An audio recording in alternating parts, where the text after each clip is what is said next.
Trump ইরানকে ধ্বংস করতে পারবেন না বলল খামেনি। ইরানের রাজধানীতে রহস্যজনক বিস্ফোরণ ও আগুন, আতঙ্কিত বাসিন্দারা। ইরান উপকূলে যুক্তরাষ্ট্রের যুদ্ধ বিমানের আনাগোনা বেড়েছে। ইরান বিরোধী কার্যকলাপ, তেহরানে জার্মানির রাষ্ট্রদূতকে তলব। রুশ জাহাজ জব্দের বিষয়ে পশ্চিমাদেরকে কঠোর হুঁশিয়ারি রাশিয়ার। পশ্চিম তীরে ইসরায়েলের জমি সম্প্রসারণের ঘোষণা, মুসলিম বিশ্বের নিন্দা। চীনের গোপন পরমাণু পরীক্ষার নতুন তথ্য প্রকাশ যুক্তরাষ্ট্রের। শিরোনাম শুনছিলেন, এবার বিস্তারিত।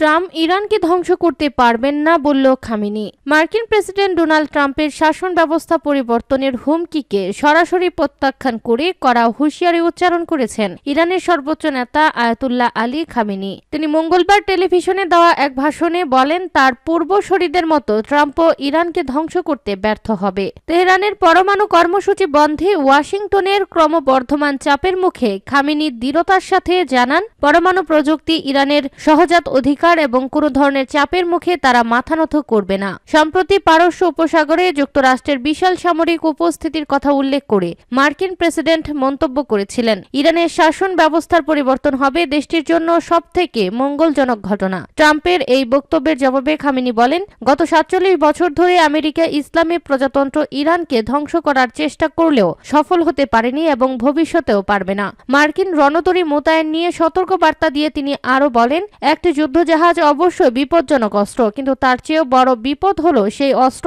যা ওই জাহাজকে ডুবিয়ে দেওয়ার ক্ষমতা রাখে। গত জুনে ইসরায়েল ও ইরানের মধ্যে ১২ দিনের যুদ্ধের পর থেকে দুই দেশের মধ্যে উত্তেজনা চরম পর্যায়ে পৌঁছেছে। ওয়াশিংটন ওই সময় ইরানের পরমাণু কেন্দ্রে বোমা হামলা চালানোর পাশাপাশি মধ্যপ্রাচ্যের দ্বিতীয় একটি বিমানবাহী রণতরী সহ অতিরিক্ত বিমান ও নৌবাহিনী মোতায়েন করেছে। এর পাশাপাশি ইরানের অভ্যন্তরীণ অস্থিরতা ও অর্থনৈতিক সংকটে মার্কিন মদদ দেওয়ার বিষয়টি তেহরানকে আরও ক্ষুব্ধ করেছে।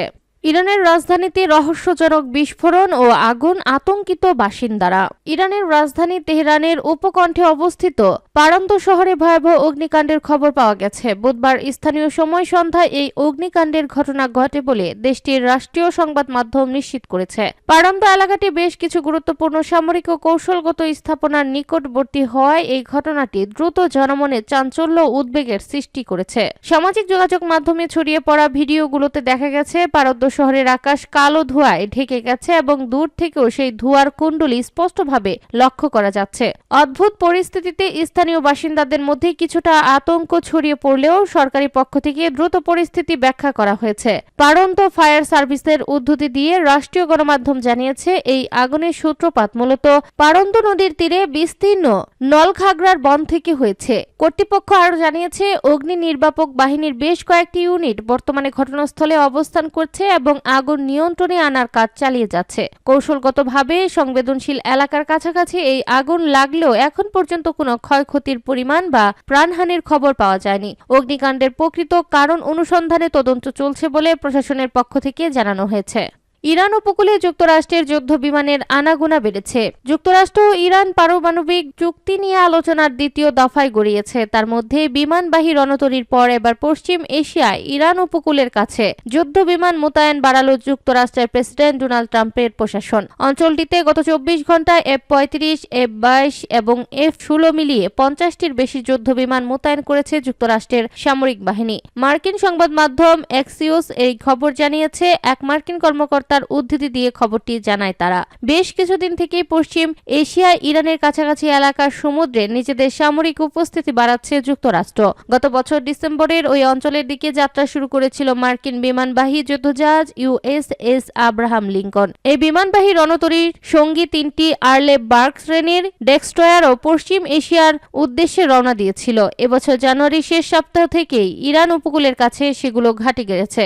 এরপর দক্ষিণ আমেরিকা উপকূলে মোতায়েন আরেক মার্কিন বিমান বাহিনী যুদ্ধজাহাজ USS জেরাল্ড ফোর্ড ও পশ্চিম এশিয়ার উদ্দেশ্যে রওনা দেয়। পরে ফেব্রুয়ারির প্রথম সপ্তাহে বিবিসির খবরে বলা হয়েছিল, কয়েক ডজন F-15 জঙ্গি বিমান, একটি MQ-9 রিপার কমব্যাট ড্রোন এবং আরও কয়েকটি A-10C thunder bolt 2 ground attack বিমান জর্ডানের মুয়াফাক সল্টি বিমান ঘাঁটিতে পৌঁছেছে। স্যাটেলাইটে তোলা ছবিতে গাইডেড মিসাইল ডেস্ট্রয়ার জাহাজ USS ডেডবার্ট ডি ব্লাকও মিশরের সুইস খালের মধ্যে দিয়ে ভূমধ্য সাগর থেকে লোহিত সাগরের দিকে যেতে দেখা গেছে। সেই সঙ্গে যুক্তরাষ্ট্রের নৌবাহিনীর MQ-4C টাইটন নজরদারি বিমানও উপসাগরের আকাশে চক্কর দিতে দেখা গেছে। তাছাড়া ওই অঞ্চলে আগে থেকেই E-11 এর যোগাযোগ বিমান P-8 পোসেইডন এবং E-3G সেন্টি নজরদারি বিমানের উপস্থিতি এবং আরও কিছু গোয়েন্দা বিমান মোতায়েন থাকারও খবর পাওয়া গেছে।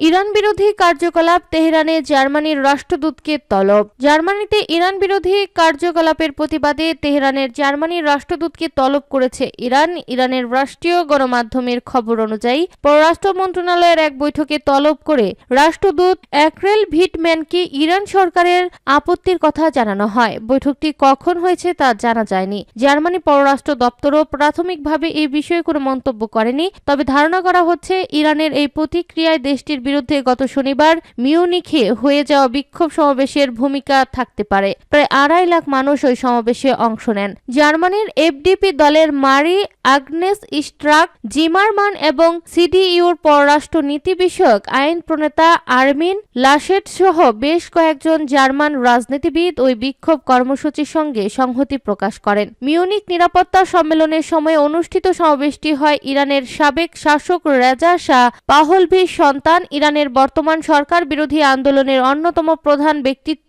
রেজা পাহলভির আহ্বানে। জানুয়ারি মাসে শুরুর দিকে ইরান জুড়ে বিক্ষোভ ছড়িয়ে পড়লে রাষ্ট্রীয় নিরাপত্তা বাহিনী সহিংসভাবে বিক্ষোভ দমন করে। অ্যাক্টিভিস্ট নেটওয়ার্ক HRN এর তথ্য অনুযায়ী তখন 7,000-এরও বেশি মানুষ নিহত হয়।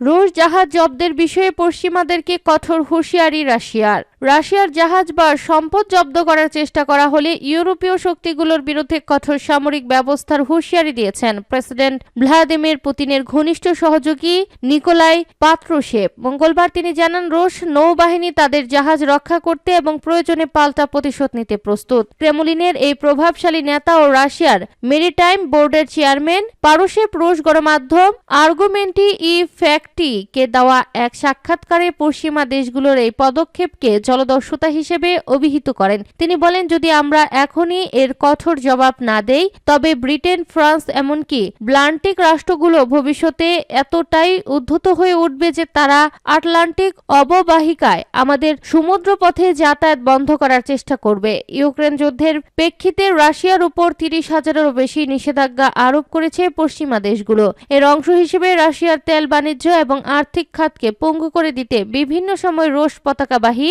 জাহাজ বা তেলের ট্যাঙ্কার আটক করার চেষ্টা করা হয়েছে। চলতি বছরের জানুয়ারিতেও ভেনেজুয়েলায় তেল রপ্তানি বন্ধের প্রচেষ্টার অংশ হিসেবে যুক্তরাষ্ট্র একটি রুশ তেলের ট্যাঙ্কার জব্দ করে। পাত্রুশেভ মনে করেন, নৌ চলাচলে নিরাপত্তা নিশ্চিত করার একমাত্র পথ হল শক্তিশালী নৌবাহিনী। তিনি বলেন, বিশ্বের প্রধান সমুদ্র পথগুলোতে এমনকি রাশিয়া থেকে অনেক দূরে অবস্থিত অঞ্চলেও আমাদের নৌবাহিনী স্থানীয় উপস্থিতি প্রয়োজন। পশ্চিমা জলদস্যুদের দামানোর জন্য এটি হবে সর্বোত্তম গ্যারান্টি। উল্লেখ্য, ইউক্রেন যুদ্ধ শুরুর পর থেকে মস্কো ও পশ্চিমা বিশ্বের মধ্যে সম্পর্কের চরম অবনতি ঘটেছে। রাশিয়ার নৌ চলাচলে বাধা বা সম্পদ জব্দের যে কোনো চেষ্টা পরিস্থিতিকে আরও সংঘাতের দিকে ঠেলে দিতে পারে বলে ধারণা করেন বিশ্লেষকরা।